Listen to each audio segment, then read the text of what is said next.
বিস্তারিত ক্যামেরায় ছিলেন তানভীর হোসেন।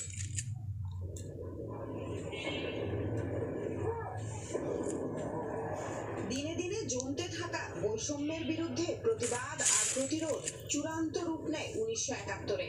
পাক হানাদার বাহিনীর বিরুদ্ধে 9 মাসের লড়াই শেষে আসে বিজয়। বাঙালি মুক্ত স্বাধীন দেশের স্বাদ পায় 16ই ডিসেম্বর। যে স্বপ্ন আর লক্ষ্য ছিল কালো পিচ ঢালা পথ, বুকের লাল রক্তে ভাসিয়েছিল সাহসী সন্তানেরা, তাদের সেই আকাঙ্ক্ষা কি পূরণ করেছে বাংলাদেশ? পাওয়া না পাওয়ার হিসাব আর গণতন্ত্রহীনতা আবারও রাজপথে নামিয়েছে তরুণদের। লাভ করেছি এই বছর। জুলাই আগস্টের আন্দোলনে শিক্ষার্থীদের সঙ্গে পথে নেমে এসেছিলেন সাধারণ জনগণ, যেমনটি ঘটেছিল মুক্তিযুদ্ধের সময়। আন্দোলনকারীরা বলছে